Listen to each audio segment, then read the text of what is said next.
Welcome to the Post Credits Podcast, where today we are patrolling the Mojave in the debut of season 2 of the Fallout TV show. It almost makes you wish for a nuclear winter. I'm Logan. I'm Jesse. And I'm Max. And today, this is the first episode of The End Times New Vegas, our review of season 2 of Fallout, as previously mentioned by Logan. Yeah. And for the first time ever, our first TV show, bi-weekly spoiler review, or however we're planning on doing Yay! Yeah. this. So yeah, this is the first TV show in history that this podcast that This is the youngest TV show ever. All yeah. right. And by proxy, video game series also, because I will be talking a lot about that. I'm very familiar with the Fallout franchise as a whole, game-wise, so, anything you want me to explain, I will gladly do so. I have a couple things, yeah. Yeah. Yeah. I This is the second video game adaptation that we're doing on the podcast as a whole. We did a weekly spoiler review on Five Nights at Freddy's 2 earlier this year. Oh yeah. Yeah. That was our other video game adaptation, but I think this one's kind of a reversal in terms of how much we know about these things because I'm pretty confident in saying that I know the least about Fallout out of everyone in this room. Mm. Yeah, I guess as with me, I mean, my introduction to Fallout basically was the first season of TV. Like I basically watched it because it was created by Jonah Nolan, who's I didn't realize was Christopher Nolan's brother, and also the showrunner and creator of Westworld, which for the first season of that show I was a huge fan of. And so seeing him do this, I thought was cool. I'm a big Roland Goggins fan. It's cool seeing him as the main character. And I've heard of New Vegas, I've heard of a couple of characters, but like the show was pretty much my introduction to Fallout. So I'm not quite the expert like Logan is, but I know Yeah. like bits and pieces here and there, but that's pretty much it. Yeah, I when I first heard about the show when they first announced it, I was super excited because I'm a relatively new to the Fallout world in general, but I have played all the canon games. I've started with Fallout 3, Bethesda when they acquired it, that was the first game they made, and then New Vegas, and then 4, and then I dabbled a little bit into the classic ones by Interplay. 1 and 2, and then I watched TV show. I got back into New Vegas and pretty much all the games. And then season 2 comes out. I go back to New Vegas again. That's kind of the pattern when whenever there's a new season announced, I'm confident I'm going to be on a on a Fallout high for that time. That's certainly fair. And yeah, the Fallout TV show was my first piece of Fallout media that I actually watched. And honestly, I don't even know why I watched it. It felt so off brand for me to watch the Fallout TV show. I know I had at least one friend that watched it, but that never stopped me from not watching things in the past. But I'm glad I did because I frankly really loved the first season of Fallout. Yeah. Did you watch it Oh when it well. first came out? Or did you watch it a little bit after? I didn't they split it into two volumes? No, they released all at Was once. it all at It was once? all I at Yeah, it thought was they once. all really. at once. Yeah, Oh, okay. that's why I'm really happy that this season's week to week, which is why we're doing a couple episodes at a Yeah. time. And like spreads it out because I watched that whole thing in like 3 days. Yeah, I As I, far I as I watched it with know. my dad. We did it like one episode like whenever we were around. It took us a couple months because me and him are a little slow when it comes to Yeah. watching these I kind of watched it shows. with my mom. She loves it. Yeah, Yeah, it took me about a week to watch because at some point I picked it up, probably a little bit after people had already kind of stopped talking about it, maybe a couple weeks after it came out, and I basically watched it in about a week, and it was really really good. yeah. I thought it was really good as well. I had a few gripes with it, but I thought it was I thought it was a really good season of television a season for me that I think if you're gonna adapt video games, I think this is a example of how to do that. And it's an example that I think I'm probably going to talk about this more that I most differentiate from our review of FNAF 2 because I think, as far as I remember, one of our main gripes with FNAF 2 was it was more an Easter egg hunt than it was a coherent story. Yeah, The Fallout TV show as a whole has been and continues to be the opposite of that. There is such a great story that they add new stuff that wasn't in original games, but there are also these little tidbits of things that fans will go, "Whoa, he said it," or "Oh, that's the thing." And Yeah. there's just a good balance of that, I think.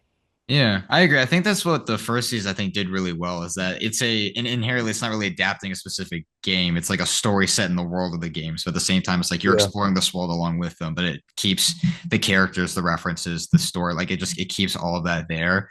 So fans of the games can go, oh, this I recognize this, and then new viewers come in. It's like this is just a really good story, and it ends in a way where it's just like it resolves everything it's telling, but leaves just enough to where it's just like I cannot wait to see how this like it's just like I'm satisfied. Like it's just like I can wait a little bit. I'm satisfied with how this wrapped up, but it also left a little bit to where I'm like I cannot wait to see where this goes in season two. Because like when you first see the skyline of New Vegas, like for me at the finale of season one, that was like my heart skipped a beat, and I think Fallout fans all around had the same gut reaction. So yeah, a lot of cliffhangers they do really well, a lot of things you want to know more about. It's very engaging. Yeah, and I didn't get any of the Easter eggs because I didn't even know what to look for, you know, when it came Yeah, to like finding things. So to hear from a Fallout fan that it is actually rich with them is great because that means it does work both ways. yeah, The only time that I actually got excited about the Easter egg from the games is there's this image of a cartoon boy wearing like a blue vest and giving a thumbs up. And yeah. when Yeah, we Vault find out Boy. who that is in the story, I was going crazy because it's the only image from Fallout that I know. It's very the iconic mascot. Yeah. So that being said, this we are reviewing this assuming that you've already seen season one, you the viewer, because we've already seen season one. So we're going to be spoiling season one. So I wrote a little summary for season one All right. that we can go through relatively quickly. Yeah, fire away. To start, it starts with the bombs, nuclear bombs dropping. Yeah, Um, incredible opening. we're at a church's birthday party. We've got this character. His name is Cooper. He's played by Walton Goggins. And we see the bombs drop. This takes place in 2077, but the actual TV show, like the main events of the TV show, happened 219 years later. That's Yeah. 2296. Which is And canonically after all the canon games, because Fallout 4, the latest, takes place in 2287. So this is 9 years after that. I see. Okay. Yeah. That's good to know. I didn't know that. Yeah. We have our main character is her name's Lucy. She's played by Ella Purnell. She lives in Vault 33. There are these vaults created by this company called Vault Tech that basically they're underground doomsday bunkers made to survive, except every single one of them has a different strange experiment going on inside of them. Yeah. Lucy lives in Vault 33. We don't know what that experiment is, or necessarily that there is an experiment, but we know there is if you know the games. Vault 33 is attacked by a woman named Moldaver, and her father, Hank, is kidnapped. We then go to our other lead, Maximus, played by Aaron Moten. He lives in a faction called the Brotherhood of Steel. And the Brotherhood of Steel operates on like a knight squire system. It's a very Spartan kind of society based a lot on fighting. And so the inciting incident for Maximus's story is that he gets a squire role under a knight that's going to go out into the wilderness and do something. And then we get introduced to the Ghoul, played by Walton Goggins. He's the 2296 version of Cooper. He's become a ghoul. Maximus's knight then in the next episode gets mauled and killed. Maximus puts on the armor and pretends to be him. Lucy meets someone named Wilzig, and Wilzig is wanted by Moldaver and also has a dog. And Wilzig ends up Uh, dying, and he requests that Lucy just take his head to Moldaver. And the ghoul comes in and takes Wilzig's dog. So there's a dog now. yeah, Wilzig is a rogue scientist from the Enclave, aka the shadow deep state version of the US government in this world that survived to this day in the world. So yeah, very important character, kind I of. I I might have missed out on his significance a little bit in this summary, They but didn't he really dies pretty early mention. on, Yeah. Yeah, His head, I would say, is more significant than the actual character. at least in the TV show. Yeah, at least yeah. in the show. But like as far as the Enclave goes, that's pretty kind of interesting how they included that. But yeah, you Yeah. can keep going. This is also where we get the reveal that the Ghoul was a Vault Tech mascot, or Cooper was, and now he is the Ghoul. Uh, then we kind of get introduced to Lucy's, I want to say, brother and cousin, Norm, played by Moises Arias, and Chet, played by Dave Register. Lucy, I didn't mention this previously, but when Lucy's vault was attacked by Moldaver, she escaped the vault, and that's how she got onto the overworld to meet Wilzig. And Norm and Chet are demoted and fired from their work inside the vault for letting her escape, essentially. Maximus now gets a new squire. It's revealed that the ghoul is dependent on these little vile drug things to keep himself alive, or else he turns into a mindless beast that just kills. Norm and Chet also then sneak into Vault 32, where they find that every single person in Vault 32 is dead, super dead. The assumption is that Moldaver attacked them first, but no one survived. Now Lucy and Maximus are on the hunt for Wilzig's head. It was kind of stolen by the ghoul, I believe. And we then get an exchange program inside the vaults where people from Vault 33 move to Vault 32, except that Vault 32 has been like cleaned up entirely.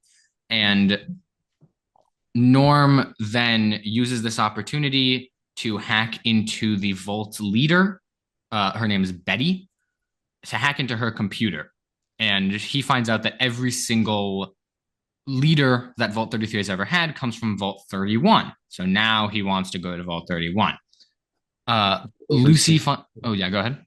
Every overseer. But yeah. Yeah. Overseer. Yeah, that's the word. Lucy then finds another vault, Vault 4, and they seem nice enough. Maximus has never been inside a vault, and he's Oh very my God, excited. I forgot about that. That was so weird. He's very excited about this comfort that is offered to him. But then Lucy finds these strange human experiments happening within Vault 4, and then she leaves, finds the ghoul, who we learn is that this is where we learn that he's the Fallout boy with the thumbs up. And now all three of them are on a course to Moldaver. We then get in the previous world, Cooper is now spying on his wife, played by Frances Turner, and the ghoul Thaddeus, who was the squire under Maximus, is now turned into a ghoul. So we learn that people can become ghouls, right? It's not just Walton Goggins. Lucy and Maximus finally get the head of Wilzig, and then Norm gets an invite to Vault 31 via the hacking into Betty's computer. So he's going to Vault 31. And then the finale, we learn that the bombs were dropped, or at least that Voltec wanted to drop the bombs themselves onto the US in order to wipe out everyone on the surface and create a new society where they can govern and they can build it themselves. We find out in Vault 31 that all of the Vault Tech executives from the before times are now sitting in cryopods, and they're being managed by a brain named Bud. And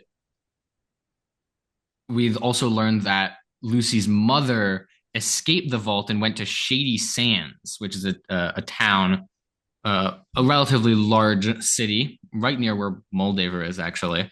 And Hank had that town blown off the map, and that town happens to be where Maximus was raised.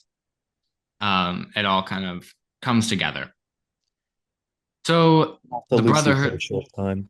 What's up? Wasn't she raised there for a short time? I think Lucy.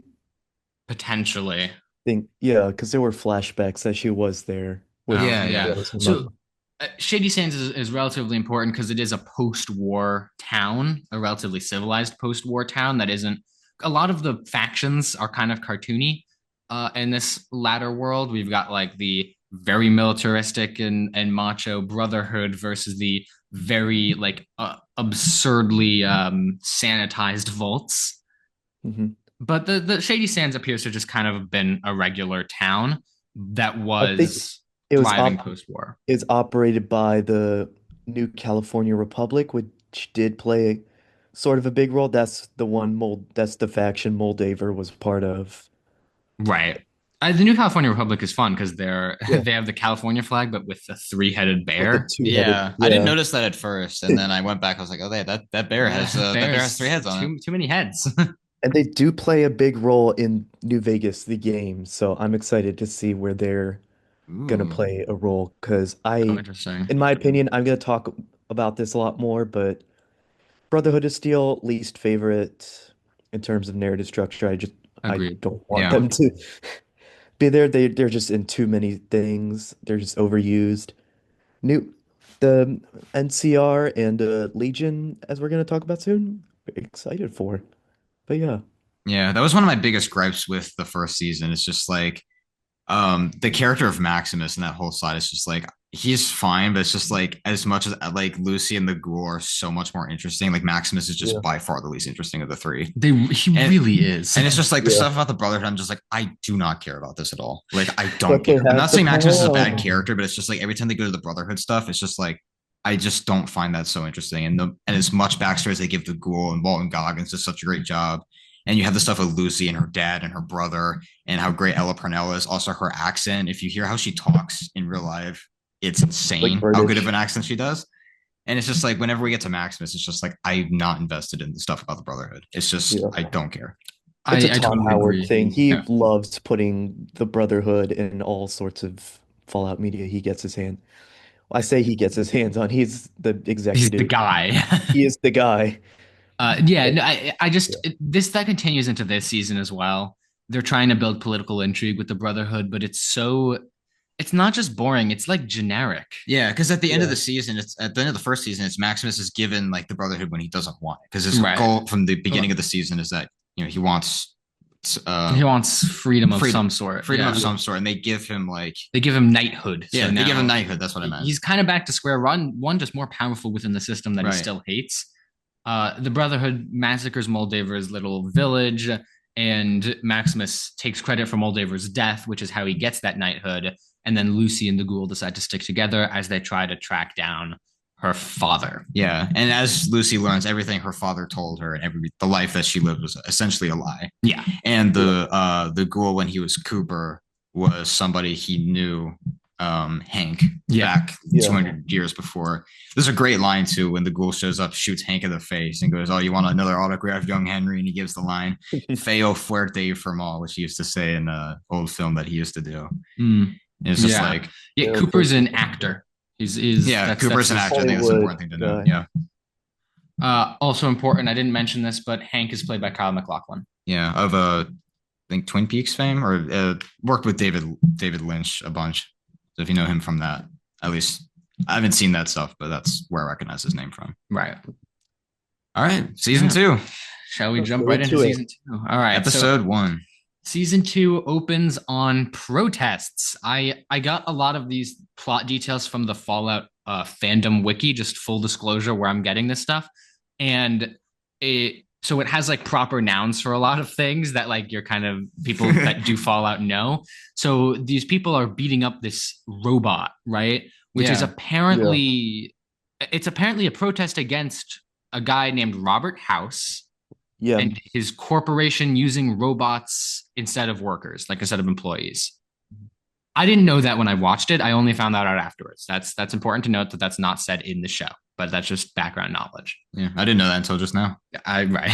It's just like I just assumed that they were like beating up a robot, and in my head I'm just like, oh, those clankers. Like if you're on Instagram, it's just like like the term clank, but like in terms of Yeah, like the Fallout rocker. lore, like I didn't realize what that was, but Yeah. at least not until the episode carried on, where I started to pick up Yeah. what they were doing. Right. And we get to see like a little interview of Robert House on the TV, and it said he's like the most powerful man in America at this So point. he's played by a different person, He's played by a in this different movie, in actor. this show by Rafi Silver. Ooh, we're so used to doing movies. It's Yeah. Like wasn't it a different guy? So House appeared in the last episode or penultimate episode of the first season, and then I Oh yeah, you're don't right. know. I think it's a different He is, yeah, he's played actor by two right actors. now. He's played by Rafi Silver and Justin Theroux at different Yeah. So points. Just Justin a great Thoreau, yeah, casting, I that will say. is Great this casting. season. I Yeah. will Because say, Justin Theroux, he just does show up in the yeah, beginning of the first episode. I do like Justin Thoreau better as a. I when I first saw House in the first season, I was kind of disappointed with the casting because, like, I mean, you obviously can't get Renee Auberjonois, the original actor for Mr. House, in the game. It's such an iconic like voice and like the way that he talks that you need to get someone like that. And I think this is gonna be pretty good for like how for who they were trying to find for Yeah, that and role. I will say, yeah, the casting of Justin Theroux that is revealed in the first episode, I thought like just his screen presence for that scene, I was like, that's just Yeah, great casting. Like Justin Theroux, I really like him as an actor, and seeing him in a he's show gonna be a like good this, house. I thought he did a great job. Like he's with the blue suit is what he appears in. Yeah, Man in the Blue Suit. That's the Justin Theroux Yeah. house. I'm pretty sure the Rafi Silver house is the one that he plays a TV interview, Yes. and that's Rafi Silver house. And now we've got Justin Theroux house. I don't know what's up with that. It might be a thing where they just look really They might different, so they explain it cast later. different actors. Maybe House just has a different PR guy that they pretend is him. Maybe. Maybe I it's a guess yeah. Well, robot. A robot, yeah. a robot. Why not? Um, Yeah, it's always it was really funny to me. What really struck me in this episode was how often people talk about Robert House for it being completely unmentioned in the first season, basically. Very important character in the game. Probably the first like big guy that you have a potential ending for that you meet in the game.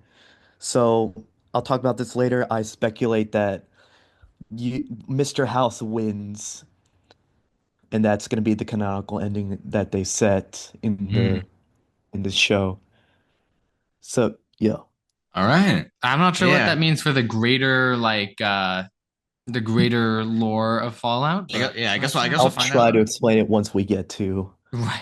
that Maybe bit. it, yeah, when it becomes important, we can go into that Yeah. one because I have a feeling that's a pretty deep well we're about to hit. Yeah. I do think an important thing to Yeah, note with Robert House in that first scene is the mind control chips that he puts in Yes. people's yeah. heads. So the man, Robert House in the blue suit, goes out, conducts some quote unquote market research with three thugs. He puts this black chip in the back of this guy's neck and he says, go kill your buddies, right?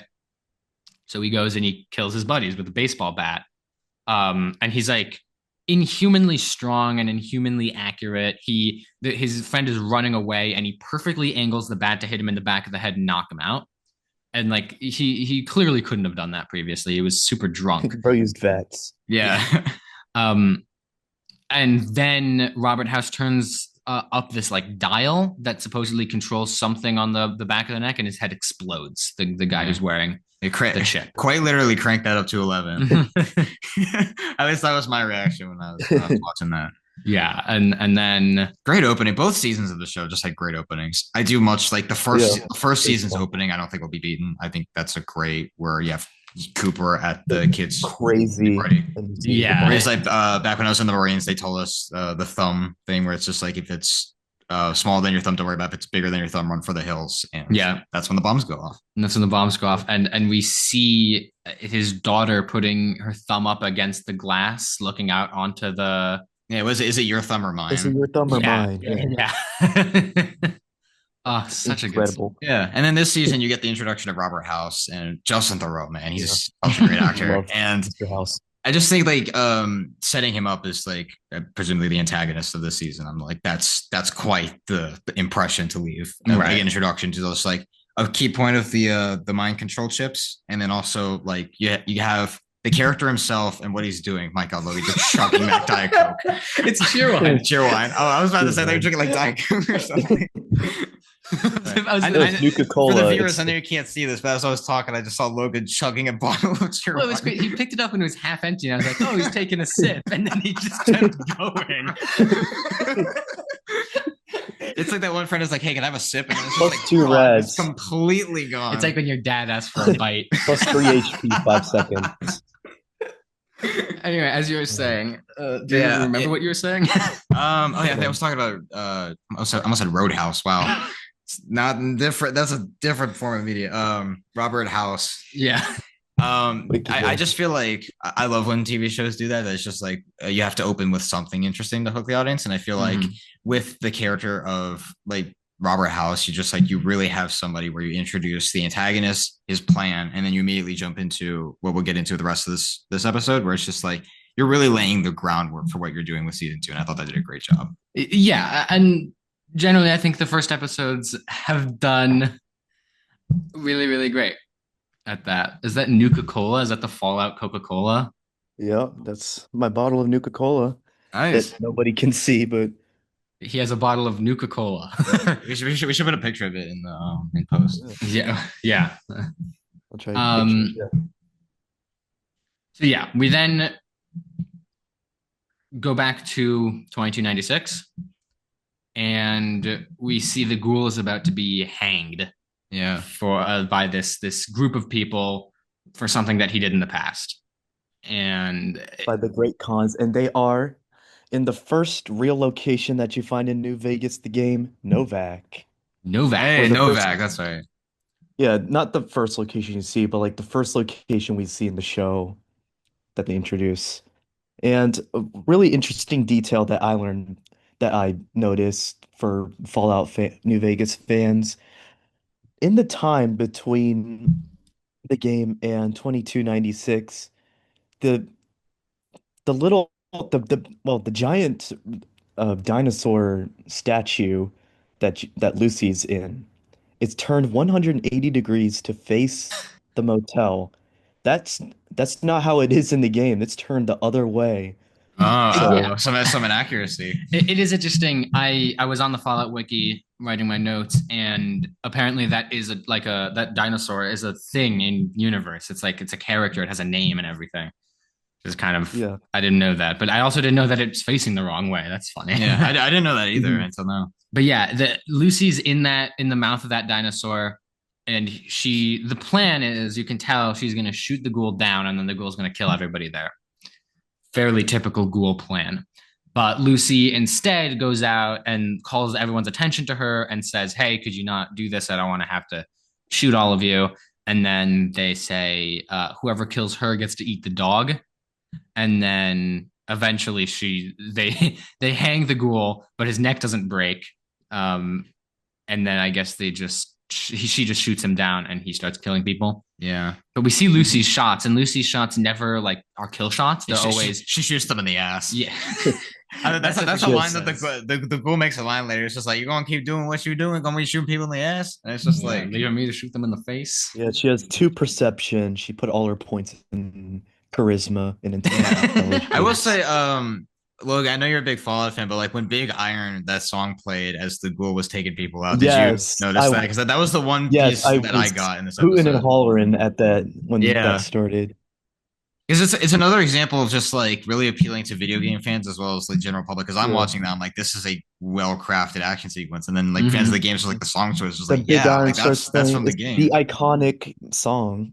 Yeah, And then the ghoul drops a line that says that New Vegas, they call it Las Vegas in the show, but the sign says New Vegas. Um, only survived because of Robert House. He says like there was a shield that deflected the missiles, and Lucy says, "Well, why didn't they just do that for all of the U.S.?" And he says there was no they, it was just Robert House. yeah. Yeah. Then we go back to 2077, or at least the before times. The I was also I found this while doing research, but apparently the season one summary that Amazon Prime put out in anticipation of season two was generated entirely by AI, and it calls the before times the 1950s. Oof. Jesus, Amazon, what were you Yeah. thinking? Jeff Bezos, if you're listening to this, which if you are, comment down below, let us know. Yeah, please. What were you thinking?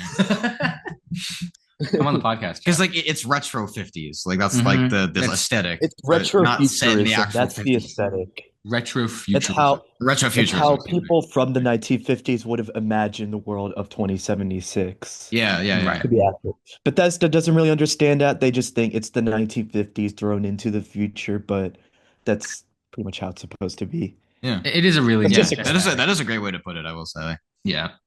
So Cooper, we start this episode with Cooper having just heard that his wife says that they should drop the bombs, like Voltec should drop the bombs himself.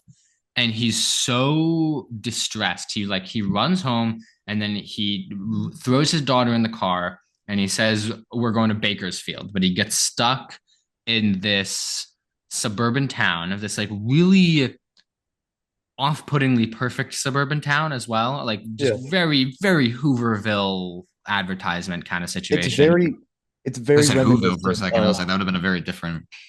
it's very reminiscent of Sanctuary Hills, which is the opening area that you start in Fallout 4 in Mm. Commonwealth of Massachusetts. So it's very, I guess, a nod to that, I'd say. Well, I wouldn't imagine it's in Massachusetts because, I mean, correct me if I'm wrong, but is Bakersville Well, not, or Fallout 4, I Bakersfield? mean, is in Massachusetts. Okay, well, I was gonna just because It's just Bakersfield, I'm reminiscent. pretty sure is Oh. in California. Yeah, I was about to The whole say, thing's in yeah. California in the show, just to Okay, clarify. But yeah, okay, Huh, I see. okay. Okay, I see what you're saying. Yeah, it's reminiscent. It's an homage. homage, yeah. Yeah. And then basically, there's a missile warning test. Cooper hears that there's going to be a test, and then the alarms blare, and it's a test. But everyone is freaking the hell out. They're running around. It's terrifying. And then he looks up, and he's on a billboard for Voltec, and he's given the thumbs up. And Yeah. it's that's a really great scene. Yeah, it is. It is a really good scene. Then we go back to Vault 32, where the team is working on fixing the water chip. I did not catch this in the first season, but apparently the water chip of Vault 32 was Yeah. broken. That's in like episode 4 or 5. Okay. Like in the middle of the season, the water chip broke.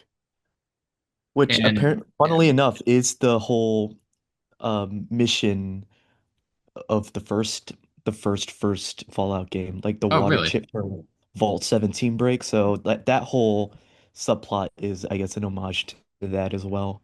Oh, wow. That's So I they're didn't know fun that at all. trivia. I didn't either. It's a good thing we brought you on for this one because I would never have gotten that.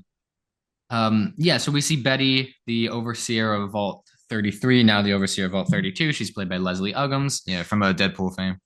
Yeah, and then we also get a guy named Reg McPhee, played by Rodrigo Luzzi, and he comes in and he's just a klutz. He comes in, he's knocking over equipment, and he's like, "I got to do something, or like maybe I could be of use." And Betty's just like, "Start a support group, One in right?" Oh my agility. God, that was so that whole scene when he starts a support group, like when we it was so funny to me.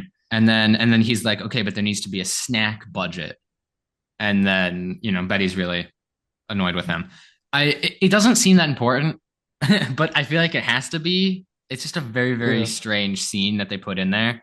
And it pays off in this episode because we see the support group he starts, but I feel like it's got to go somewhere else, which is why I mentioned it. I can't really I can't really say for certain, but I don't know how much Vault 33, 32 and 33 are going to play a role in this season as a whole. I mean, it was only like that was like the biggest the most we see of Vault 33 so far. Well, So it'll be a interesting little to see what we get a little plays out. insight into what Chet is doing right now Yeah, as well. chat. Yeah, yeah, yeah. Because Chet is taking care of Stephanie's child. Stephanie's played by Annabelle O'Hagan, and Stephanie's now the overseer for 33, I believe. Yeah. 32. She's 32, Yeah. and then Betty's Yeah. 33. Okay, Yeah. makes sense. And then that child is named Chet Jr., but Chet doesn't like that name. Yeah. But what then that scene, what's really important about that scene is that we get a view onto Stephanie's computer, and as it turns out, intervault communication between 31, 32, and 33 is disabled. Ooh. Uh-oh. And that's because of Norm. And she's really bad at like typing in. Yeah. Yeah. Also, free Chet, that poor guy. Right. Yeah, yeah. That poor guy. Like he just got dragged into it. Like he's Poor such a Chet. trooper for taking care of that kid. But ugh. Free Chet. Free Chet. All I have to say. But yeah, Norm's stuck in Vault 31. Norm is stuck in Vault 31 because the Bud Askins, who's credited as brain on a Roomba, I mean, that's what it is. yeah, has locked him inside, and so basically Norm's been kind of stuck in there for a while. Bud keeps asking him to go into his father's cryo chamber and wait for Reclamation Day when everyone on the surface is dead and the Vault's officials can go and reclaim it and colonize it. And we don't see what his decision is. He kind of walks towards the cryo chamber, but we don't see what his decision is. Then we get back to Lucy and the ghoul. They come across this old woman selling flea soup. Oh my god, it was so gross. Like she puts stuff in the bowl and then she like shakes her hair and like dandruff and shit falls out and it's just like, oh yeah. Please. So like talk about like top 5 universes you do not want to live in. Plus 2 HP. Plus Plus two, 5 rad, probably. minus 2 XP. You drink that. But yeah, Lucy buys it so that Lose. he Lucy buys it so she can talk to the old woman. And the old woman says that her son was taken by Hank. Mm. And Lucy's like, oh, we could probably, if we find Hank, then we can go and bring him back. And she's like, no, he's dead. Oh. And then it's like, Uh, okay, Yep. sure. And then we get back to 2077, or Yeah. at least the before I times. was like, speaking of Lucy and the oh, Ghoul. yes, go ahead. Yeah, I was gonna say speaking of Lucy and the Ghoul, we jump back to Oh, yeah. back Yeah, to I was Cooper. gonna okay. It was a segue. yeah, you're good. You're good. Okay. Yeah.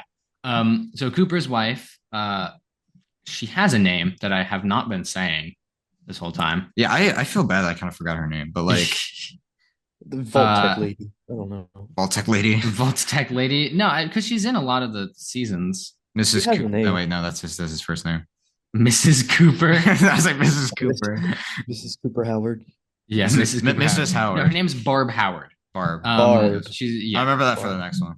yeah. Her name is Barb Howard. Barb. She's supposed to share cold fusion, which is this infinite energy thing that they've discovered that will essentially put them ahead in the nuclear arms race, potentially permanently. And she's going to share it with Robert House again, most powerful man in America. Cooper's job is to stay with his wife for a while to get close to Robert House and then assassinate Robert House. And what's kind of interesting about that is that like we don't really know that Robert House is still alive in 2296. I know he's alive in the games. Yeah, I guess that's something we're gonna find out later. Well, because the thing is, we know that the only reason that Cooper Howard has survived this far is because he turned into a ghoul fairly early on, and ghouls live forever as long as they can be sustained by the vials. Again, if I'm saying anything wrong, correct me. Yeah, like the thing he puts in his Yeah, he has an inhaler. yeah inhaler. Yes. Yeah. So did Robert House turn into a ghoul? I don't know, maybe. He Yeah. wouldn't Well, have a in the nose if game, did. he Yeah. locks him in New Vegas. There's the big tower that you see with the one that looks like the little needle in Seattle. Yeah, which they showed a little bit of that Yeah, in this episode. That is the Lucky 38. That is where Mr. House is in the game. And so he, for 200 years, has been sleeping in a little chamber, not like a cryopod thing, but something that keeps him alive relatively infinitely and attaches his brain to like a computer all over, which controls the Mojave Desert. So the possibility is that he still is in there Okay. as if he survives until I today. guess we'll Which, find out to my later on in the video. speculation, that means that he survived and he won in the game. That's the ending that's canonically been chosen. All right. Yeah, I guess we'll find out once we Yeah. get to the reveal of what happened to Robert House. Because at the point it's just like it's jumping back to where it's just like the presence of what he's done, especially with the chips, is there. Right. But Yeah, because like him winning is the only ending in which he does survive in the end. So I see. yeah, we'll see. All right. So we go back to Lucy and Ghoul. They find like this store or something, and Ghoul sees a poster for a movie that he was in, and they also find a vault. This is Vault 17, I think. Is 18? it? Is It's a it? vault. Uh, They yeah. gave the number 17 on the is from wiki, but I didn't before. write it Yeah, was down. it 4 Yeah. 15 something? It was something in that range, I remember. It was in the teens. Yeah, yeah, yeah. Yeah, Hang on, I've got the wiki pulled up. It's probably not. So the basic it's premise of this vault, while you're looking it up, is that all the inhabitants are essentially brainwashed and they are I see.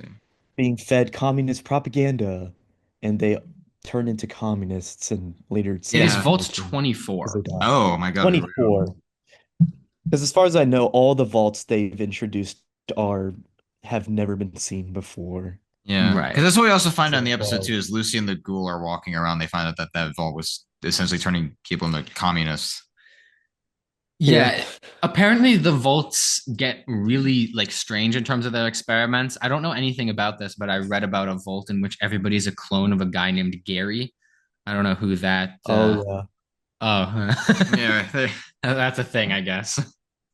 Well, I mean, I've heard of it. I don't think I've never Maybe seen it's in it, one of but the books. yeah, maybe Um, yeah. so then we get to see what Reg McPhee's support group. support group is. And it's a support group Yeah. for, and I quote, products of inbreeding. So apparently people are kids of siblings in this vault, right? And clearly he got the snack budget because there's snacks. And people in the support group are they kind of thought that this support group was like a coalition to reverse the rules against inbreeding in the vault because there's a couple there that is a brother and sister. How do you avoid that in a vault of that many people? Because like eventually you're gonna have to mix up the Mix up the breeding gene pool. pool. I mean, The gene evidently pool not well eventually. because there are a lot of people who did that such that they need a support group. Yeah, or at least it doesn't necessarily go to plan, as we come to find out later on. Right. Well, all three Yeah. of the people that actually attended leave at some point. Yeah, One woman is convinced that her dust allergy is hereditary, and the other people want the actual rules against inbreeding to be reversed. And so they all leave kind of disappointed. yeah. Poor Reg. And then Norm goes a little bit crazy. Let's get crazy. Let's get stupid. He decides to thaw every leader out in Vault 31 and just let them go. He almost starves to death, and now he decides to open the cryopods as a last resort. Like, oh, wait a minute. Hang on. Hang on. Because it's revealed that the last season is just like he wants to find out what happened in Vault 31, and boy does he. And not only that, but he gets locked inside. So what else are you gonna Up do close and when you're personal. starving to death? Yeah, and he says chaos is easy. This is big declaration before pressing the thaw button on every pod. Within Vault 24, back with Lucy and Ghoul, they find that woman's son. He's been fitted with a mind reader, a mind control chip. He says Lucy should go home. He calls her Sugar Bomb. There's a box of Sugar Bomb cereal on this like hospital bed, and then his head explodes. Yeah, as alluded to in the beginning. Right, mind control chip kind of side Yeah, effect. And then Hank finds another vault. We get a little view into what Kyle MacLachlan is doing, where they have miniaturized the mind control chip. It's very small now. And it seems like he's going vault to vault trying to find which ones were researching the mind chip. And he leaves a call, presumably to Robert House, but we don't actually know to who. He leaves a message, and then credits roll on episode one. yeah, I don't know if we mentioned it, but episode one was directed by Frederick E. O'Toy. yeah. I don't know what else he's done. I know the showrunners are was it Jonah Nolan and I think his wife, if I'm not mistaken. Really? Oh, Yeah, which yeah, as I said to Christopher Nolan's brother, director of Dark Knight trilogy, Right. Inception, The Odyssey next year. We His brother is the showrunner. we did a podcast on all of Christopher Nolan's films where it was just me and Max. Logan wasn't in it, unfortunately, but we went through and ranked and reviewed all of them. So check that out if you're interested in anything Nolan's. But Frederick E. O'Toy is a big TV director. He directed a couple episodes of The Terminal List and The Walking Dead and Shogun and Snowpiercer and The Man in the High Castle and The Boys and Westworld. and 11/22 Hmm. 63. So he generally directs that, Yeah. and then he also directed a movie called Lost. Oh, So yeah. So I just looked it up. So the show's created by people named Graham Wagner and then Geneva Robertson Dorwet, I believe is how you pronounce that. Dworet, I think. And the showrunners are also the same people. And it's executive produced by I guess Jonathan Nolan's his full name, and then Lisa Joy, which is his Right. wife. And Todd Howard. Yeah. And Yeah. Todd Howard Yeah, and and Todd Howard as Todd well. Howard. Yeah. Geneva Robertson Dworet is probably most famous for writing the 2018 Tomb Raider and the 2019 Captain Marvel. Yeah. Um, yeah, and then this episode, the first episode, was also written by Geneva Robertson Dworet and Graham Wagner. Yeah, and the director was is also a producer on the show as well. Yes. So yeah, little So tidbit that's all there. the crew. We've got all the crew out of the way. Yeah. um, so what did you think about this first episode after it aired? I don't know when you watched it, if you watched it back to back with the second one, but I watched what did you think? both of these like I watched the first one when it aired, and the second one I was a little late to the party because I was away. But we'll get to the second one. First one, I thought this was a really solid pilot episode. I'm not going to go super in depth until after we get into episode two, but I feel like as a pilot episode, I thought this was a great start to the show. And immediately, what I like about it so far is that I feel like this show's setting up to be a lot more focused than season one. As much as I love season one, is a little unfocused to me, especially in the middle. Yeah. I use the term kind of since it is a video game adaptation, there's a few too many quote unquote side quests in the middle. It's like go to this person, get this thing, you run into this other guy, you're not supposed to talk to this person. There's a little bit of that, and The especially like goal, when you throw in you Maximus, and then you have Lucy, and then you have the ghoul, then you have the dad, then you have the brother, and then you have Chet, and it's just like there's a lot of moving pieces. And I feel like with this season so far, with the pilot episode, it seems like things are a lot more focused. There's an objective. The Ghoul and Lucy are both together. They have an objective, and then you have Norm has an objective. You have Chet. Like it's just like it feels like a lot more focused than season one. But not going to speak too much on it since we haven't seen what else. But as a first yeah, episode, I was happy with it. yeah, the ghoul in the first season does have a saying, a famous-ish saying. I forgot what it was exactly. Thou shalt get sidetracked by bullcrap every Oh yeah, goddamn yeah, yeah. time. I remember So that. It was when he I caught Lucy, and it's like, oh, we need to get I need the head to get my dad back. And she's like, well, yeah, the wasteland's got its own golden rule. She's like, well, yeah, what's that? And it's like, thou shalt not get sidetracked by bullshit every goddamn time. And I'm just like, that's such a great line. Oh, I I love the love lines that. out of the ghoul. Even in this episode, he's like, I don't remember the line exactly. He's talking to Lucy. He's like, what are you gonna do? Shoot him in the ass? And it's just yeah, like, yeah, that's just such a Walton Goggins thing to do. Yeah. yeah. And it's such a like it's so telling for like the show as a whole. I think my prediction is it's gonna get less focused as it did with season one. There was a clear objective in season one at first to go save Hank from Moldaver and escape the vault and all that. And then it turned into everything that all the characters are experiencing, eventually leading up to back focusing into Moldaver. It's Mhm. divides into all these characters' side quests and then goes back into the singular point. I Yeah. think it's going to be the same for season two. That's kind of how I'm feeling it's gonna go.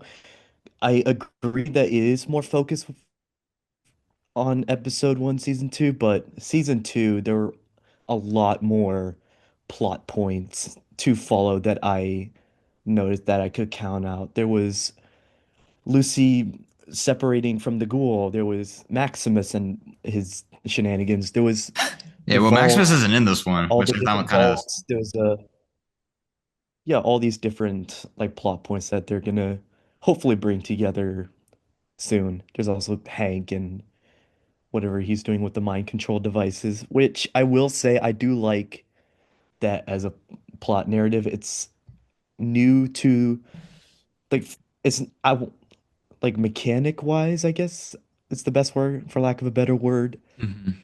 The mind control device, it's a unique thing in the It's not from the Fallout games. world. yeah. Yeah, Right. and the fact that it is, I guess, in a way connected to Vault-Tec or Mr. House, it's gonna be interesting to see. Like he had a plan B to mind control people, but it just didn't work out at first, and now it's being revealed to light. So yeah, I'm cu curious to see how that plays out. Yeah, me as well. Yeah, what'd you think of the episode? I quite loved it. I really think that and I typically when I say that it benefits off something else, it's a negative thing. Like it didn't really do the work. It was kind of relying on something else. I think this really benefits from all the holes that they left at the end of season one. Yeah. There was Yeah. plenty left to fill in. And just with one name, right? One really, really powerful character that they held off on revealing until the second season, it makes the narrative of the second season that much stronger Yeah. because we have this new character that we didn't know before. It's not like the season one ended unsatisfactorily where we didn't get the big threat, we only got the little threat. Yeah. But now this season two is introducing the big threat, and it's just very satisfying to be able to see like we're somewhere, right? This is a thing, and I very very much enjoyed this first episode. I like there wasn't any Maximus in it. Yeah. And look, yeah. I don't hate the character of Maximus. I think Aaron Moten does a great job playing him. The Brotherhood of I just don't Steel like the is Brother of not Steel. interesting. Yeah, I 100% agree with you. And this episode not only solidified it as not only is he not in this episode at all, but it's even more so. It's just like the Brotherhood stuff is just like with everything that they presented in episode one of the season. I just don't care about the Yeah. Brotherhood stuff. And even kind of you were saying with the ending of season one, it's just like It becomes it ends in a very way big that it resolves the main storyline, but it Mhm. leaves enough open to where it's just like you're satisfied. Like the main objective of what Lucy's trying to do, get her dad back, is resolved, or like find her dad is resolved. But at the same time, it leaves enough open to where like I cannot wait to see how they resolve this. And based on Right. this first episode, I can't wait to see what they do. So I'm really happy with it so far. Yeah.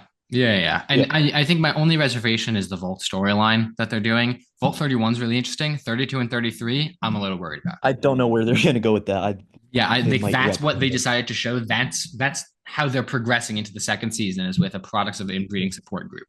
Yeah. I don't know where that goes. Yeah. This is interesting. Yeah. I don't know if it was a little bit of like catching up on where they're at, but at the same time, it's just like that of the Don't they have a water lines that are chip to in this- focus on? Like that Yeah. would have been a little more interesting. It's to just like focus of the storylines that they're focusing on. Like I will give them like in 32 when they showed the computer that all the faults text like their comms are disabled. Mhm. I don't know if they're building towards something like that, but I kind of viewed it as like catching up on where they're at. But at the same time, like of the storylines in the season so far, it's like it's not one that I find the most interesting. But if they cut to it, I'm like, I guess I can Right. see why. Like, Yeah. yeah, overall, really good episode. This is also a unique review, like a podcast for us, because this is the first one we've done where we're reviewing a story and we don't know how it ends. Yeah. So Which is what I love about TV shows, and Right. especially week to week. It's just like you watch an episode, you view it, you theorize, and you watch the second one, and like some of those may be answered, like some maybe unresolved. And it's just Right. like, is the story progressing? Is it kind of just feeling like it's on a lull? Like, I feel like Amazon is learning their lesson. Season one should absolutely not have been dropped all at once. I hate the fact that they did that. And I feel like releasing it week to week, I think actually gives a lot more pacing is breathing out room. very good. yeah, I agree. And And I just it go ahead. it gave me enough time to rewatch season one before episode two dropped. Oh, So really? just for me and my mom to catch up on everything. Oh. Yeah, So I do highly recommend doing that. I did not rewatch the first season. I didn't either. I watched the recap with my dad. Every time I watch a show with my dad, he's like, I forgot what the hell had happened. I'm like, you say this with every single TV show you've ever seen. Like, do you remember something? Fair enough. And then like we watched the movie, he's like, oh yeah, I remember that. That came out a few years ago. I'm like, okay, so that you remember. And it's like, I forgot. I totally forgot about that. And then we watched the first episode. What do you think? He's like, we'll see.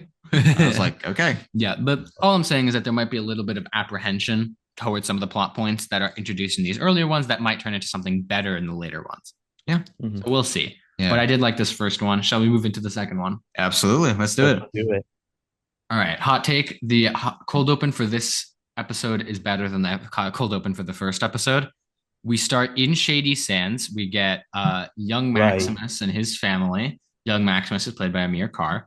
And we basically, there's this Maximus's father is getting this clean water without any radiation. And then we cut to kind of near the outskirts of Shady Sands. this guy walks in, this caravaner walks in with this big wagon, and he's just repeating the same phrase over and over and over again. He goes, "Patrolling the Mojave almost makes you wish for a nuclear winter." And for you know, New Vegas fans out there, the joke is that a lot of NPC, NCR NPCs. NPCs in particular say that line. So I would have been fine with them including that if it wasn't for him just repeating it over and over. Like the first time, I was like, "Oh, he said the thing. That's funny." And then he says it again, and it's like, "Oh, Oh. yeah. I thought it was Is he just interesting. a real NPC?" Yeah, Uh, I, I thought it was interesting. I mean, I got it was probably like an NPC reference of some sort, like, oh, he just walks around saying the same line over and over again, like NPCs in video games. Um, but I didn't know that it was a it, it specific went too line hard with it. reference. But I thought it was interesting because it like he has a mind control chip in his back, and Mhm. the mind control chip doesn't seem perfect. And I wouldn't be surprised if him repeating a line over and over again was like a side effect that they're trying to introduce with that. But the point being that he goes in with his cart to the center of town, and then I don't know if he just collapses or if his head explodes. I kind of forgot, but he just a bunch of people crowd around, and we get Maximus's father, and he goes over to the bomb. There's a bomb in the caravan in the wagon, and he goes over and he Yeah. tries to defuse it. But then, as soon as he cuts one wire, the failsafe activates and cuts Mm. off like puts all those wires in a sealed compartment that he can't get to. So he runs back to his house and he puts Maximus in the fridge that we actually see him getting out of in the first season. And In the then, Indiana Jones fridge Yeah, I was about because to say, I was just you know. like, hey, like Indiana Jones, like this yeah, is like way better than And whatever you're also trying to another do. thing with like the patrolling the Mojave line, him bringing the nuclear bomb, that kind of suggests that it was supplied from Mojave, somewhere in the Mojave, probably most likely New Vegas. That's where Hank got it. So I'm guessing House does play a role in, I guess, the blowing up of Shady Sands, yeah, or on did some play a level, role. it's clear that Hank and House are pretty close collaborators, Yeah. at least somewhat, right? So yeah, I think that's definitely true. And then the bomb goes off, and then we immediately cut to Hank washing his hands. Yeah, very Lady Macbeth style. I literally wrote that in my notes. Did you? I saw something after the episode that said he was washing his hands Lady Macbeth style, and I was just like, that's kind of fun. I was like, I don't. Literally wrote Hank washes his hands Lady Macbeth style. Lady It's so Macbeth funny. style. I saw a Yeah. comparison on TikTok. I was like, oh, that's kind of funny. Yeah, no, it is very Lady Macbeth. Yeah. And then he goes and he reads a bedtime story to Norm and Lucy. And then, yeah, opening title, we go to Maximus. He's back. Yay. Sure. Okay. And What's he up to basically, now? what that scene shows us is that this chapter of the Brotherhood have taken up residence in the uh, popular military base, Area 51. Yeah. A lot of Kingdom of the Crystal Skull comparison. You got the fridge, you got Area 51. Is that, wow, You're really? Hey, have you six ever seen years Kingdom late of the for the Crystal Area Skull? 51 reference, There's but when sure, Indiana get Jones is it. introduced. Sorry, the little tangent. I'll get back Yeah. to this in a second. But not only is there a nuclear fridge blast that somehow almost 7-year-old Harrison Ford survives, but at the beginning of Kingdom of the Crystal Skull, before one of the big set pieces, he walks into a base and it opens. The doors open and above it says Area 51. So it's like kind of like a little detail that was like kind of funny. Like the Kingdom of the Crystal Skull comparisons there. I think Yeah. that movie was set in the 50s or something. Yeah, I mean that suburb that gets nuked in the Kingdom of the Crystal Skull is also kind of neo-futurist in a way. Yeah. Um, but yeah, then we go back to Lucy and the Ghoul. They walk by a hospital, which is called like Dan's Discount Hospital or something. Yeah, is that in the games? Do you know? I not that specific. I mean, there are medical centers, obviously. That kind of Mm. reminded me of something in the games. It called the Pulaski Prevention Center or something to that effect. It's a little compartment, like a phone booth, but like all metal that you hide inside of for like a quarter, so you can ostensibly survive a nuclear blast. And it's just like this little phone booth out in the sidewalk made of metal that you just Oh, hide in case the end of the world came. The Pulaski Husky Preservation Center. So it just reminded me of that, like the discount things that normally probably shouldn't be discounted. So I thought that was pretty funny. Yeah, I really shouldn't. But Lucy hears someone screaming inside, so she goes inside, and yeah, she finds the woman screaming inside, and then they get attacked by giant scorpions, like huge Rad scorpions, Yeah, Scorpion. bad scorpions. and they fight the scorpions. And then Lucy only has one stim pack left, which I think is like a med kit, but for Fallout. And Yeah. both the woman and the ghoul are injured. And the ghoul's like, you should give the stim pack to me. But Lucy gives it to the woman and essentially says, I'm gonna take the woman home and then I'll come back for the ghoul. So the ghoul's a little bit incapacitated. And then we see what Norm's up to. He's killed Bud by dunking him into a bucket of water. Um, and now all That of was just the like a trash can. oh well, it looked wet. Yeah, Yeah. Maybe it was the water. it looked wet. And then basically all of the Like the mid-level managers yeah from Buds Buds. yeah all I forgot they're called Buds. Buzz, Yeah. buzz. All these like Vault Tech people, I love that. and yeah, they all wake up, and Norm says it's Reclamation Day, but not as they expected, And everyone and freaks out. everyone freaks out and tries to get back into the cryopod. Hank is also testing the mind control chip on mice, but all the mice keep exploding whenever he tests them. He's trying to get them to control this little console, but then they explode.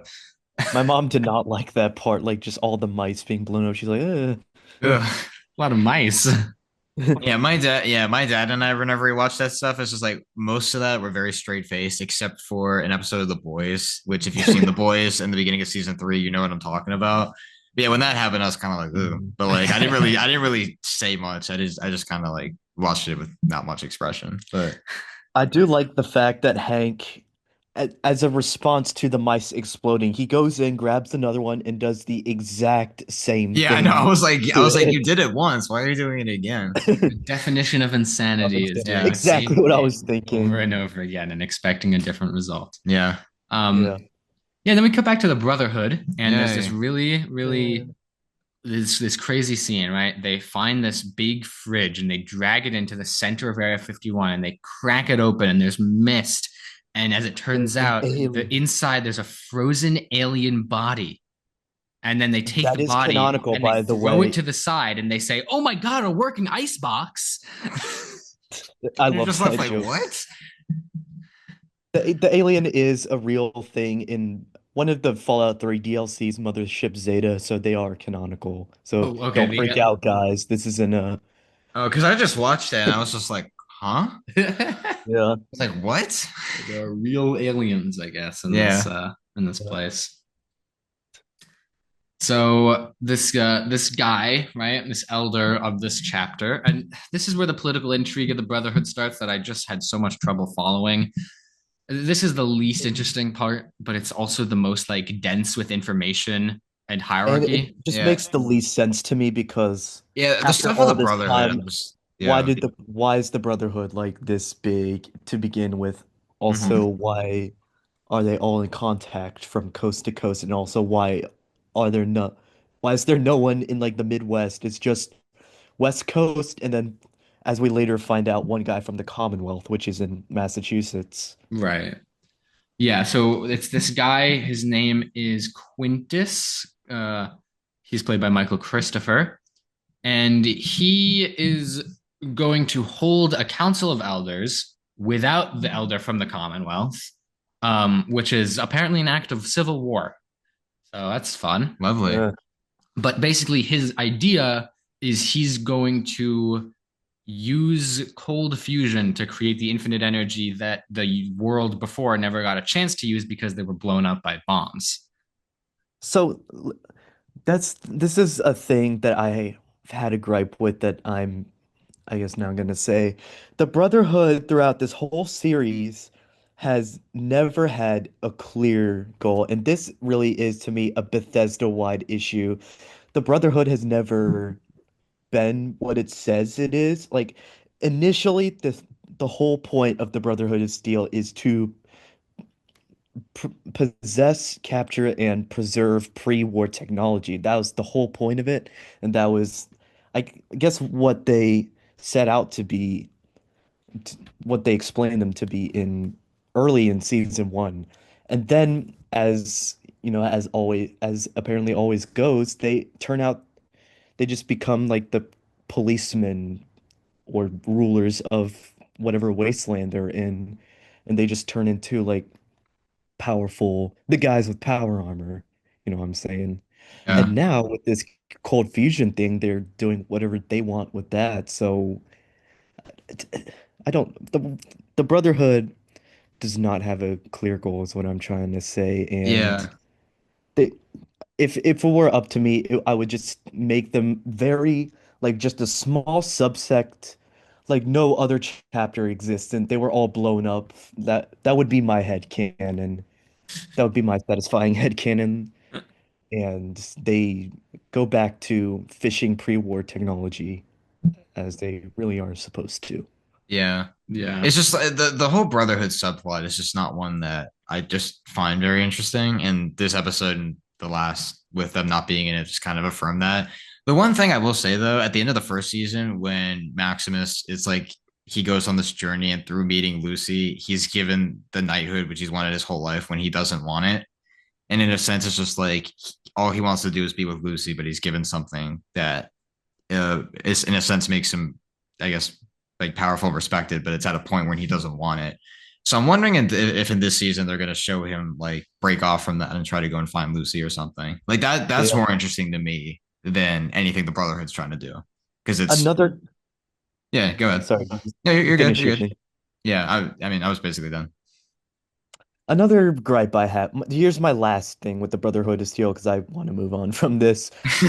Every chapter has their own flying Pridwin ship. The Pridwin is it should have been the exclusive Brotherhood airship of the Commonwealth in Fallout 4. I was fine with them having a second one all the way across in California in the beginning of season one, but now they just threw all of that exclusivity away, and there is a shot with like 5 or 7 of these airships that they apparently built just flying around all willy-nilly. So like Brotherhood, they're just too big. That's what I'm trying to get at.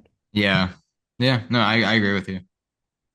Well, thankfully, we cut away to Vault 31. And Norm says that he is a super manager. He is the product of 200 years of genetic engineering to create the perfect manager for Bud. And he's actually the leader of all of these thought out people. And he says that this is Bud's final test is to figure out a way to get out of Vault 31. And they end up finding a way through the ventilation system, which leads them up to the surface, right near what I can only assume is the Santa Monica Pier, because it has that big Ferris wheel. Hmm. Yeah. Um, and then we go back to Hank. He unfreezes this guy who apparently volunteered for some Volt Tech experiments. Um, he gets the chip as well, and then yeah, you'll never guess, his head explodes. Yeah. Rest in peace to that guy who's literally in the show for like what 2 seconds or But his something. name is Steve. Steve. I am Steve. Shut up. Sorry. Old reference. I know. Video game adaptation reference. Speaking of video games. And then we go back to Lucy and the woman that speaks Latin. Well, we learn that she speaks Latin, but she's the woman that he's. And for you Fallout New Vegas fans, right when she says that Latin word and Lucy says, "Oh, you speak Latin," that's when you know she's part of the Legion. Ooh. Yeah, they Ooh. get up to this place. The woman is gone from Lucy's side, and there are a bunch of people wearing this like Roman knight armor. Hmm. And there's like a banner of some sort that she sees that I think is It's the supposed to be a thing Yeah, in the the game. bull. It's the What? bull banner. The The bulb, bull. Bull. bull, Bull. Yeah. bulb. And then yeah, I briefly looked at the Fallout Wiki article. Something about Caesar is what I Yeah. know. Caesar's Legion, if you don't know, in New Vegas is one of the major factions, is pretty much the antithesis of the New California Republic, which are supposed to be the quote unquote good guys that you can either side with the NCR or the Legion or Mr. House or one of his Securitrons. There's the point is there are a lot of different endings. You can side with any one of these factions. The Legion is just the last of these that has been revealed up until now. So that's interesting. We're going to get a little view into Yeah. another system that exists on this world. Yeah, a And, great and world building, I will say. It definitely Yeah. continues that yeah. from. Yeah, it's like it feels like when you continually introduce new factions into your world, you get become in very grave danger of just becoming Avatar, Yeah. where every movie you go into one new faction and it's the most boring thing, is it's like the same as every other But faction. Yeah, but like here, but it's the like thing is, interesting. Here it's distinct Yeah, and they're not yeah, doing the there is same an thing. established source material to base off of, so you have that like cushioning. That's also true. But I think it's also just the way that they're treating this story with all of these different factions is unique for each faction. Yeah. yeah, and also another thing the show like does well with this is like also balancing genres as well. Mm. Hmm. Especially like in the first season, like it's just like they balance like obviously like a little sci-fi, a little bit of Western as well, especially when the ghoul first shows up. Oh, Then you get a yes. little bit of Oh horror when yeah. like the ghouls are escaping and they're running around like the field. It's just like they all feel so seamless. And then you get like the retro futuristic aesthetic and like Yeah, yeah. fleshing out this world. It's so cool. Like you want to explore this world You'd with the love this characters world. as well. You And the don't want to story just live does a in it, great job. but like you want to explore it. Yeah. Mm. And I think the In the story speed of like Exo yeah. 2 Power Armor in 100 stim packs, but other than that, Yeah. love to travel. Yeah, and it's just like I think the story also does a great job of having substance as well. It's where you're exploring this world actually through a story that's engaging and exciting. So Right. Hmm. yeah, I think even that I think is a great point that the show is adding. It's just like continuing what the show is doing well. Yeah, Yeah. speaking of Yep. engaging and exciting and also acknowledging that it might be opposite day, let's move to the Brotherhood of Steel. Yay! Yay! Yay. One more time.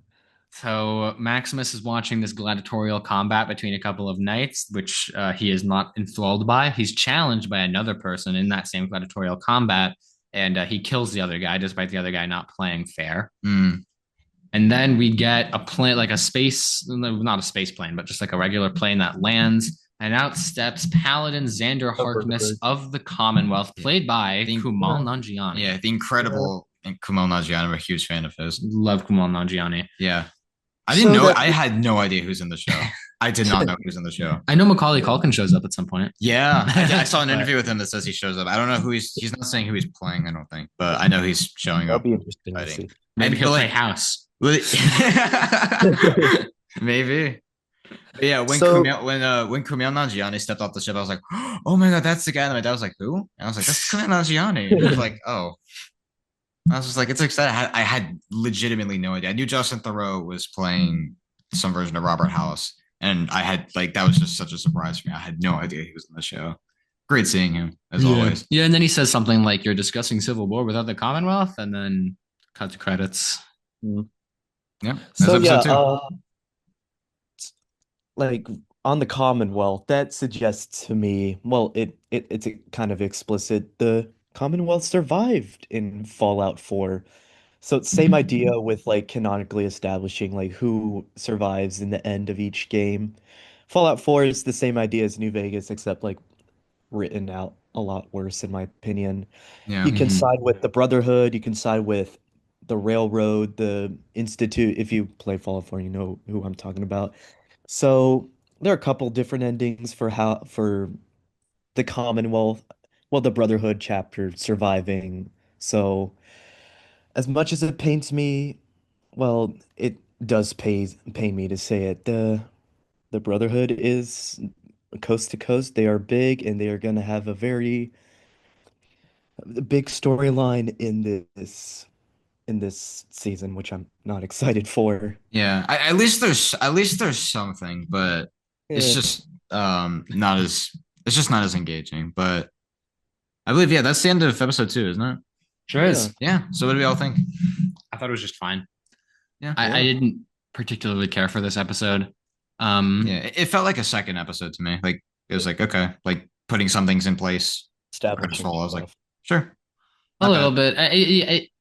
It felt like it was doing some of the setup work that episode one didn't do, which is fine. Like, I'm not Mhm. like down on episode one because of that. It's just like the it just focused on all the least interesting storylines to me. Yeah, And there was a And I lot agree. of storylines that it focused on, in and my opinion. It just kept cutting back to this part and this so and so to all the way over here to all the way over there to Lucy to Hank to like it probably could have been played out a little more seamlessly, in my so opinion. in my opinion, the two least interesting storylines in season two so far are the Brotherhood of Steel and Hank.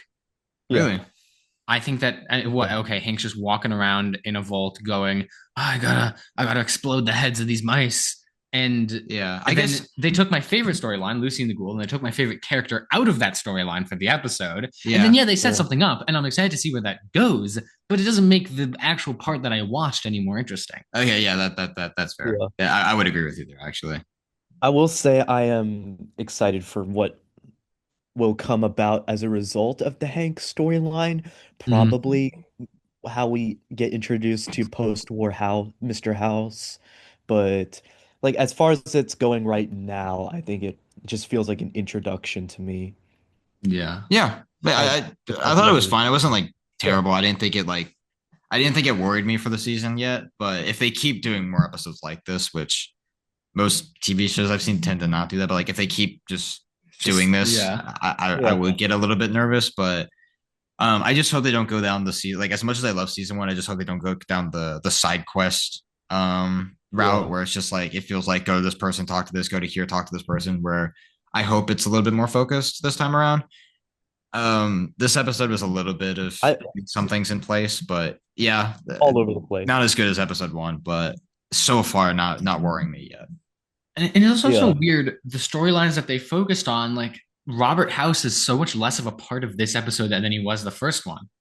Because I mean, all the major storylines revolve around Robert House, with the exception of the Brotherhood of Steel. And it makes the Brotherhood of Steel feel just like a weird thing to cut to every time. And they've got their own thing going on that I find completely uninteresting, as we've discussed at length in Yeah, this episode. my biggest complaint with season one was Maximus and the Brotherhood. I was like, I don't care. If they Yeah. cut out that whole thing, it would have been better. Like, legitimately, it would have been better. Yeah, And yeah, it's unfortunate. But you know what? There's good setup, right? There's yeah, more people on the surface. Norm and the managers are on the surface. We've Yeah. got the Legion. That's exciting. Mhm. And we've got, I guess, the civil war between the brotherhoods, yeah, I Yeah. guess. Yeah. but So yeah. speculation time. What do you Yay, think it's my is going favorite to come time. about? What So how as I've probably discussed before, sorry, as I discussed before, House is probably going to be the canonical ending, him winning over everybody else. What is interesting to me is that the Legion still now has a presence in the Mojave Desert, which after the second Battle of Hoover Dam at the end of New Vegas, the game, um, like they were pretty much wiped out off the map back to the east or wherever they came from. Live, they're like home bases like east of California somewhere, east of the Mojave. So now they have a presence, and I'm interested to see where that goes. Yeah. yeah, so I don't really know how it's going to relate to the video games, because again, I don't know anything about the video games, but what I can say is I don't think they're going to chicken out of showing the Civil War Probably that's not. happening. No. I think that's going to be a big part. And maybe eventually it'll connect to Robert House. Maybe it won't. But Robert House is going to end up alive almost certainly. Yeah, because I feel like Hopefully. season one did a great job of bringing all those storylines together. Yeah, I hope that this does the same thing. But right now things are just so separated, and it's not. It was clear in the first season how they could come together, how they are taking place in the same world, how some of the things in those worlds are small, but then sometimes you get sidetracked into these little misadventures that make the world feel so much bigger because you're going into these things, even though your characters are all entwined in the same major plot, there's so many places that aren't entwined with that plot and they're doing their own thing. Now we've got like major plot lines that are just characters doing their own thing. And it's like significantly less interesting to me.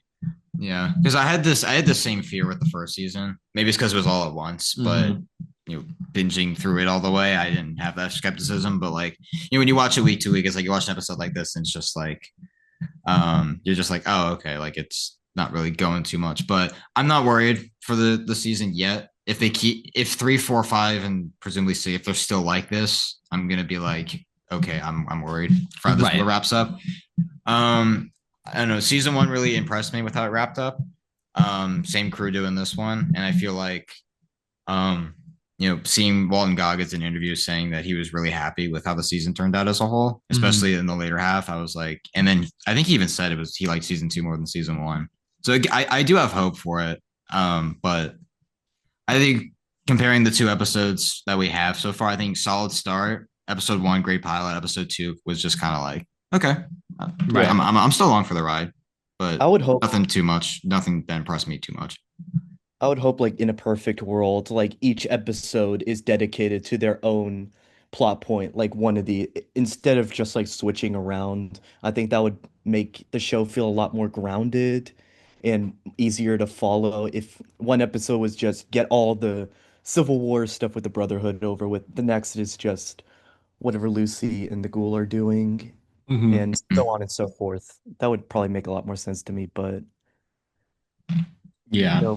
We'll see how it goes. But yeah, right now I have, in terms of video game adaptations, I'm not going to speak too soon since the season hasn't wrapped up yet. But for the longest time, I had The Last of Us at number 1, just because of how great that season was. And then season 2, to be fair, it was adapting The Last of Us Part 2, which is a polarizing video game. And as someone who didn't play the video game and watched the season, I thought it sucked. Hoping this one doesn't, but if this season is of the quality, is just as good, if not better than season 1, that I would probably say that this is the best video game adaptation out there. And for me, it's just like, I think this is an example of how to do, if you're going to adapt a video game in a sense, do it like this, where you have a story set in the world of the games, but you're still faithful to the source material. That you keep the same characters, the lore, it's all still there. Like New Vegas, when they said they're doing New Vegas, like I'm sure Logan, for you, got really excited for that. So I'm still, I'm hooked so far. I didn't love episode 2, but I'm still excited to see what's to come with the later seasons, or the later episodes, excuse me. Yeah, and I mean, if we're talking video game adaptations, it's been a pretty rough year for them. Yeah. Just in terms of what's come out, because we've had because Hollywood's turning from comic book movies to video games very sharply, I think. Yes. Yeah. Because this year we had a Minecraft movie. Not great, but if you watch it for the memes, it's fine. It's watchable. We had Tron Ares, which was technically a video game movie. Ish, yeah. In a sense. Five Nights at Freddy's 2. Yeah, which if you want to listen to our episode, thumbs down. A significant thumbs down. Don't thumbs down the episode, just, No, thumbs up the episode. Thumbs up the episode. Like the episode. And then we had Until Dawn. Yeah, which I didn't see, but I didn't hear great things. And that was in movies. And then in TV shows, we had Dead Cells, Devil May Cry. Was Last of Us 2 this year or last year? I think it was earlier this year. Okay, yeah. So the Last of Us season 2, just a whole mixed bag. So I'm pretty comfortable saying that of the ones that I've watched, this is my favorite video game adaptation I've seen this year. Yeah, I agree. All right. So with that, you want to move into letterboxed plugs? I guess are we giving ratings? Do we give ratings on this show? I don't know. Because I feel like it'd be easier to do a rating when the season wraps up. At least just for me. Do we want to rate each episode or no? We could maybe. I don't know, because I don't have a rating. I could try. I mean, we could just say thumbs up, thumbs down. Yeah, not officially. We can't say officially thumbs up, thumbs down because that's owned by Siskel and Ebert. Yeah. Or I don't know, because like episode 2, I don't really have a either. It's kind of in the middle. Yeah, I'm kind of in the middle. Sure. Yeah, it's Episode two, I'd fair. say, is the middle. Episode one, definitely thumbs up for me. Right. Not Well officially, but noted. unofficially on the podcast. Don't sue us, this Glenn Yeah. Ebert. Yeah. Okay. Yeah. I think that's fair. Thumbs up, thumbs middle. Yeah, like episode two, I would say like solid. Nothing too crazy, nothing that was overtly bad or embarrassing. Yeah. And episode Like, one, really solid start. yeah. Next time on the End Times New Vegas, we are reviewing episode 3 and episode 4 of the Fallout TV show. It might be a little shorter because we're not recapping season 1. Um, Yeah. let us know what you want to see from this show. Do you want us to go back to season 1? I'm not promising anything, but if you want us to, let us know. We all love that show, right? We all love that season. Yeah. Tidbits or Easter eggs that we may have missed. Right, tidbits, Easter eggs. If you've got something to say, leave it in the comments. Fun fact, thing you disagree with. If you've played the game and we missed something, put it in the comments.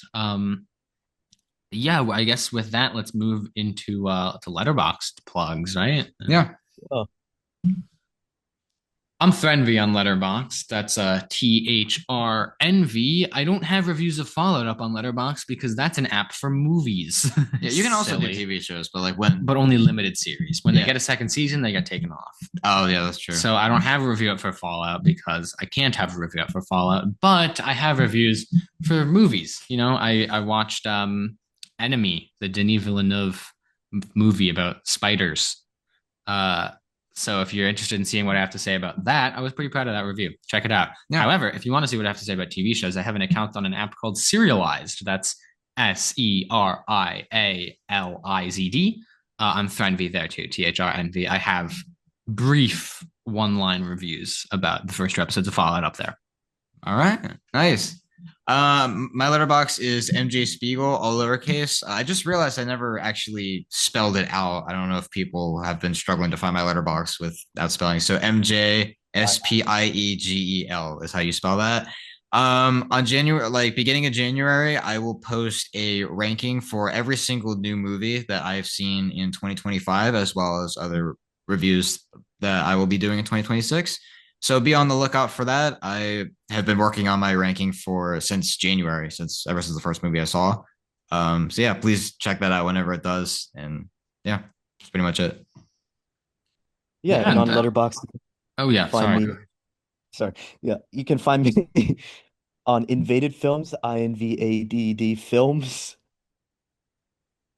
Or try not to laugh if you can't see Sorry. in a podcast, but yeah, you can find Justice me for there. Logan. Which I My almost New Year's, forgotten. yeah, my New Year's resolution is to rate and rank and write reviews for the movies that we've done on the podcast. I no guarantee, but I will set out to do so on in the new year. Yeah, sounds great. Yeah. Definitely follow Logan's Letterbox. It's great. Yeah. I suppose with all that being said, let the end times roll and also the credits.